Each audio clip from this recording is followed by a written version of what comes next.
Bienvenue dans Nike. Nous puisons notre inspiration à la fois dans Nike, la déesse grecque de la victoire, et dans l'espérance de voir triompher le sport féminin. Plongez avec nous dans des discussions passionnantes pour relever les défis de l'égalité.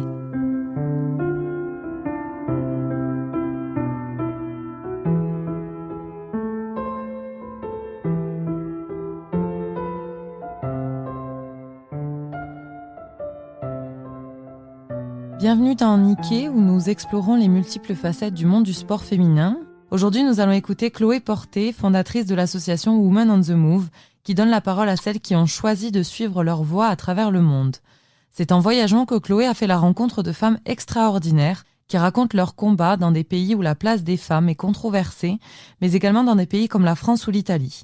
Leur point commun, le sport, ou comment la pratique sportive permet de briser les barrières culturelles pour s'émanciper. Bonjour Chloé. Bonjour. Bienvenue dans cet épisode. Est-ce que tu peux te présenter et nous parler un petit peu de ton association ?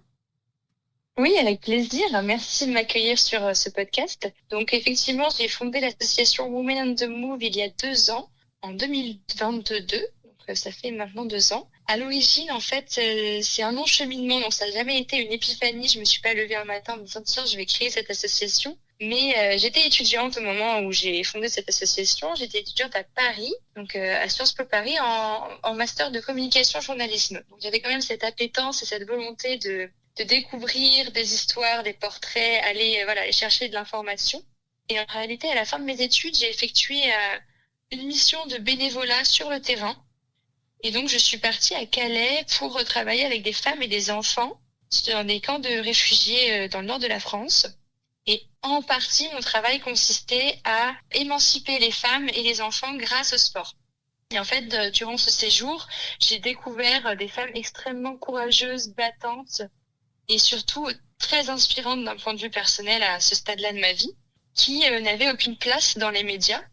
Et donc, moi, en tant qu'apprentie journaliste et communicante, j'ai trouvé ça dommage qu'on n'en parle pas plus, qu'on ne les mette pas plus en avant. Et donc, j'avais cette petite frustration qui m'a poussée à vouloir compenser ce manque de visibilité médiatique et donner la parole à des femmes qu'on ne voit pas et qu'on n'entend pas et qui sont pourtant des modèles essentiels pour moi, selon moi, pour permettre à d'autres femmes de tout horizon, que ce soit des jeunes filles en recherche d'orientation, mais aussi des femmes plus âgées qui sont plus ancrées dans leur vie professionnelle, de renouer avec la pratique sportive, quelle qu'elle soit, et puis de lever les barrières culturelles et les freins psychologiques qui peuvent être très ancrés, notamment quand il s'agit de commencer un nouveau sport qui n'est pas forcément accessible, ou en tout cas pas évident quand on est une femme.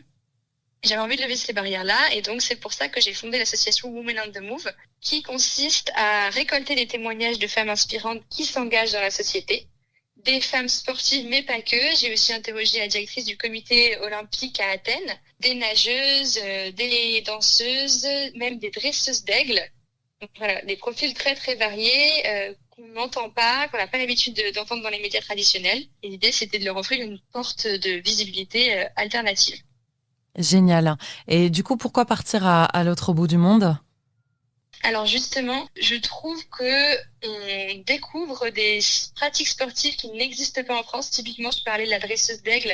Bon, c'est une pratique que j'ai découverte au fin fond de la Mongolie, à la frontière kazakh, qui est encore très ancrée dans le territoire puisque ça fait partie de leur patrimoine culturel. Mais c'est vraiment un quotidien en fait. Et ces pratiques-là, on les a tout simplement pas en France parce que c'est pas possible d'une part très factuellement, et puis c'est pas ancré dans notre culture. Donc il y avait cet aspect de diversité des pratiques, et puis il y avait aussi la volonté de connecter les femmes de différents horizons, en partie grâce au sport, et voilà, d'aller chercher un peu dans d'autres univers des exemples qui nous parlent à nous toutes.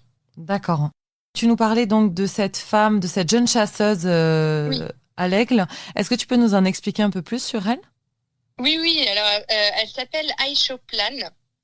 J'espère que j'écorche pas son prénom. Elle chasse l'aigle dans l'ouest de la Mongolie. Donc elle vit dans une famille nomade des chasseurs de l'Altaï. C'est une région qui est proche du Kazakhstan, tout à l'ouest de la Mongolie. Elle a 13 ans et c'est la première femme qui représente les femmes dans le sport national traditionnelle qui est la chasse à l'aigle. C'est-à-dire que il y a plusieurs épreuves. Donc, il y a des épreuves de vitesse, il y a des épreuves d'agilité, il y a des épreuves d'équipe, en équipe. Et son histoire à elle, c'est que c'était la seule fille de sa famille.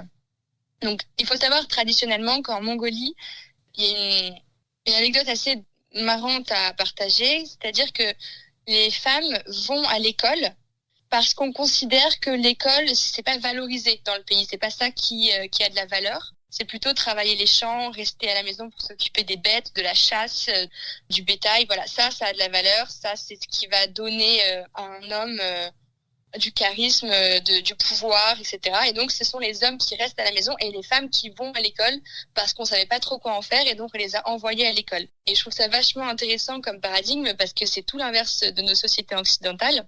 Et donc, dans cette tradition-là, chasser à l'aigle, c'était considéré comme un avantage, un attribut de pouvoir, et donc les femmes ne chassent pas à l'aigle.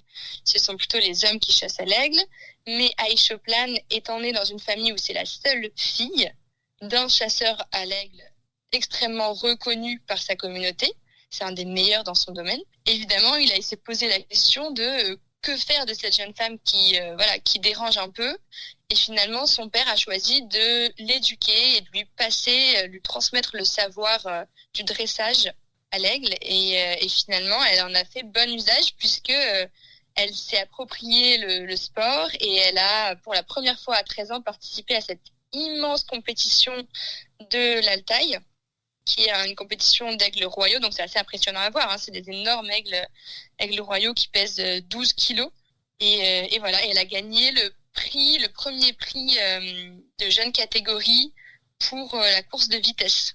D'accord. Elle en était tellement émue elle a fondu en larmes à la fin de la compétition et elle a bien insisté sur le fait que c'était une victoire collective parce qu'elle représente toutes les femmes qui n'ont pas pu jusqu'alors participer et elle espère bien ouvrir la voie à de nouvelles générations. D'accord. C'est super chouette d'entendre ce type de témoignage. C'est vrai qu'on n'a pas du tout l'habitude d'entendre parler de ce type de sport et c'est super prenant. Au cours de ton aventure, tu as visité plus de 17 pays, parmi lesquels la Chine, le Vietnam, Singapour, le Népal et l'Europe de l'Est aussi. Est-ce qu'il existe un dénominateur commun entre toutes les femmes que tu as rencontrées lors de ces voyages ? Alors effectivement, j'ai plusieurs dénominateurs communs. Après, elles sont toutes uniques et ce serait exagéré de dire que on se rejoint parce qu'elles vivent dans des contextes particuliers. Donc ça, je tiens à le préciser. Mais il y a quand même derrière tous les témoignages une exigence, une envie de se dépasser, qui sont des valeurs que moi je retrouve dans le sport, dans ma pratique sportive en tous les cas. Et puis une énorme curiosité, une curiosité à s'ouvrir et à partager leur passion aussi. Et ça, moi, j'ai pu le sentir quand je parlais avec elle. Voilà, une chasseuse à l'aigle de 13 ans, mongole, qui parlait pas très bien anglais. On a quand même réussi à se transmettre l'une et l'autre une énorme émotion. Alors effectivement, on était coupés par la barrière culturelle, mais il y avait cette émotion intense entre nous parce que je la voyais les larmes aux yeux, je voyais qu'elle me parlait avec toutes ses tripes, tout son corps, et je sentais que ça lui tenait à cœur, quoi, même si on avait 1001 différences entre nous. Et justement, tu parlais de barrières de langage. Comment ça se passait exactement quand tu rencontrais, quand tu as rencontré cette jeune fille ou d'autres femmes qui avaient du mal à parler anglais, par exemple ? Alors, soit je prenais une traductrice, donc il y a beaucoup de cas de figure, notamment en Mongolie ou dans les pays en Asie où j'avais des traducteurs anglais, langue locale.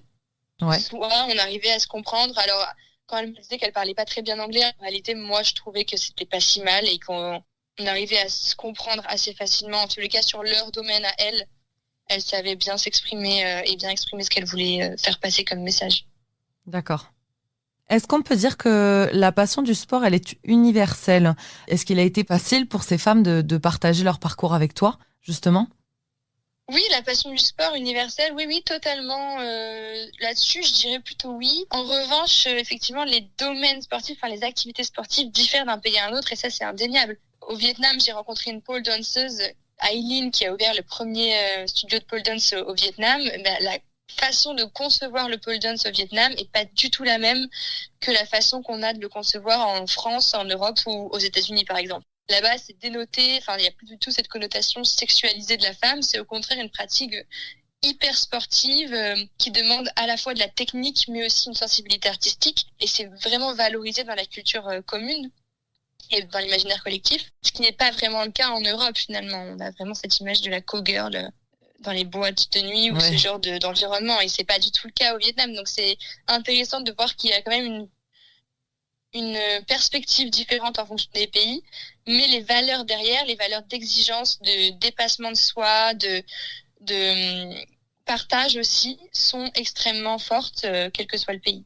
Et sont les mêmes, c'est ça que tu veux dire. Oui, d'accord. C'est ça. C'est beau, hein. C'est beau de voir que même à travers les frontières, le sport est unique en fait et compréhensible de tous. C'est ça qui est très beau. Après avoir parlé donc de toutes ces femmes, est-ce qu'il y en a une qui t'a un peu plus touchée que les autres? Est-ce qu'il y a un témoignage qui t'a un peu plus marqué? C'est difficile d'en choisir une. En revanche, après tout ce qu'on s'est dit, je pense à une femme en particulier parce qu'elle incarne justement cette universalité du sport. Et le fait que les valeurs du sport, on peut les retrouver dans plein d'autres domaines. C'est pas seulement lié au sport. Pour moi, c'est un mode de vie. C'est une façon de vivre. Et là, je pense à Anna Ross, qui est une chef cuisinière en Slovénie. Donc elle, à l'origine, elle vient du milieu du sport puisque c'est une ex-championne de ski et une danseuse contemporaine professionnelle. Donc elle vient vraiment de ce milieu du sport de haut niveau exigeant. Et en fait, elle a appliqué ces valeurs, cette passion, cette intensité aussi liée au sport dans la cuisine. Et elle a simplement dupliqué tout son engagement, cette intensité d'attention et de vie dans son domaine culinaire, dans la haute gastronomie. Et en fait, c'est devenu une des meilleures chefs slovènes puisqu'aujourd'hui, elle est couronnée de 3 étoiles Michelin. Ah oui.